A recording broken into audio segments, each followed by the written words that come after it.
آج میں نے آپ سے خدمت میں ایک اپیل کرنی ہے، وہ یہ ہے کہ ہم نے نا آج اس جمعے میں عہد کرنا ہے کہ ہم نے جھوٹ نہیں بولنا۔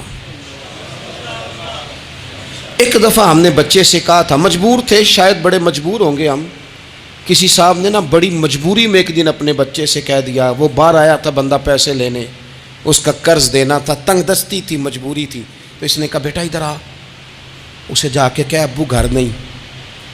آپ نے ایک دفعہ کہا، پھر آپ ساری زندگی روئیں گے کہ پتر میرے ساتھ تو سچ بولا کرنا، لیکن وہ نہیں بولے گا۔ یہ جھوٹ اتنی بڑی مصیبت ہے۔ عورت اپنے شوہر سے کہتی ہے پیسے تھوڑے دے دیا کر، جوڑے ایک میں گزارا کر لوں گی، میرے ساتھ سچ تو بولنا، وہ سچ تو بول۔ تو اگر لاہور جاتا ہے تو مجھے لاہور کا ہی بتا کے جا، میرا رشتہ پیسوں سے نہیں اعتماد سے جڑا ہے۔ ماں کہتی ہے ماں بیٹے سے، پتر سچی بات تھوڑی کر لیا کر، سچی کیا کر۔ سچ ختم ہو گیا۔ اب لوگوں نے جھوٹ کا نام بدل دیا ہے، کہتے ہیں میں نے بہانہ کر دیا تھا۔ او بھئی آپ نے جھوٹ بولا تھا، صاف صاف کہیں، نام بدل دیا۔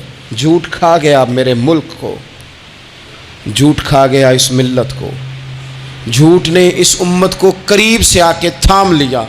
ہم بڑی آزمائش میں ہیں، ہم مطلب ہر شخص ہی الا ماشاءاللہ، ہر شخص ہی، آپ کسی شخص سے کوئی معاہدہ کرتے ہیں، کوئی چیز بنانے کی بات کرتے ہیں، خریدنے کی بات کرتے ہیں، وہ جو کہتا ہے اس پر پورا کیوں نہیں اترتا؟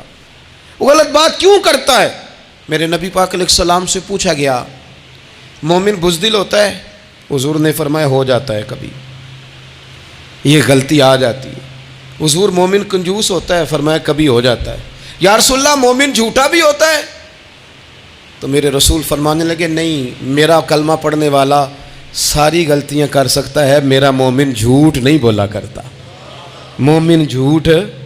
ابو سفیان کو کیسر روم نے، ہرقل نے اپنے دربار میں کھڑا کر کے کہا ابو سفیان ابھی کلمہ نہیں پڑھتے تھے، تمہارا کوئی رشتہ ہے نبی پاک سے جنہوں نے مجھے بھی خط لکھا ہے کہ مسلمان ہو جاؤ؟ کہنے لگے ہاں میں چچا ہوں رشتے میں۔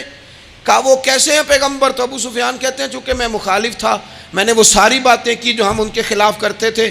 اس نے آخری بات پوچھی، اس نے کہا ابو سفیان یہ بتا کہ وہ جنہوں نے اعلان نبوت کیا ہے کیا کبھی انہوں نے جھوٹ بھی بولا ہے؟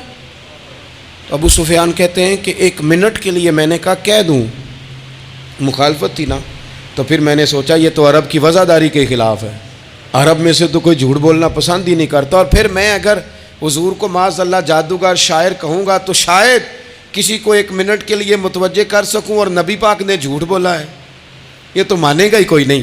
کہتے ہیں بادشاہ نے پھر زور دے کے کہا سردار بتاتے کیوں نہیں، کیا کبھی انہوں نے جھوٹ بھی بولا ہے؟ تو ابو سفیان کہتے ہیں میرے ہاتھ میں چھڑی تھی، میں نے زور سے زمین پہ ماری، میں نے کہا وہ میرے رشتے میں بھتیجے ہیں، میری سخت مخالفت ہے، میں ان کے خلاف میدانوں میں نکلتا ہوں، جنگیں لڑتا ہوں، کبھی وہ غالب آتے ہیں کبھی ہم آتے ہیں، لیکن میرے سامنے وہ پیدا ہوئے، میں نے ماں کی گود میں بھی دیکھا، دادا کے کندھوں پہ بھی دیکھا، چچا کے گھر میں بھی دیکھا، سیدہ خدیجۃ الکبریٰ کا دولہا بنے بھی دیکھا، ان کی 4 بیٹیاں ان کی گود میں کھیلتے دیکھیں، اعلان نبوت کرتے دیکھا، لوگوں کو مخالفت کرتے دیکھا، میرے سامنے ان کے مقدس بال سفید ہوئے، میرا اختلاف اپنی جگہ، پر بادشاہ میں قسم اٹھا کے کہہ سکتا ہوں اس محبوب کی زبان سے جب بھی نکلا ہے حق اور سچ نکلا ہے۔ اسیر دشمن کی چاہ میں بھی، وہ مخالفوں کی نگاہ میں بھی امی ہے، صادق ہے، معتبر ہے، میرا پیغمبر عظیم تر ہے، میرا پیغمبر عظیم تر ہے، میرا پیغمبر عظیم تر ہے۔ جھوٹ نہیں کبھی حضور نے بولا۔ کہتے میں نے جواب دیا تو سناٹا چھا گیا سارے دربار میں، کتنے اس نے سوال پوچھے، گھنٹوں بات ہو، سناٹا چھا گیا۔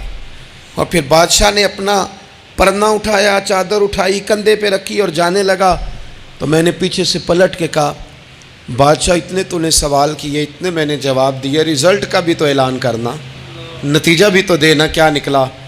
تو کہتے ہیں وہ جا رہا تھا، وہیں کھڑے کھڑے اس نے چہرہ میری طرف پھیرا اور کہنے لگا سردار نتیجہ تو نکل آیا ہے، رزلٹ تو نکل آیا۔ جس بندے نے کبھی بندوں سے جھوٹ نہیں بولا وہ یہ جھوٹ کیوں بولے گا کہ میں اللہ کا رسول بن کے آیا ہوں؟ نتیجہ تو نکل آیا، بات تو کلیئر ہو گئی، اب آگے کیا جانا ہے؟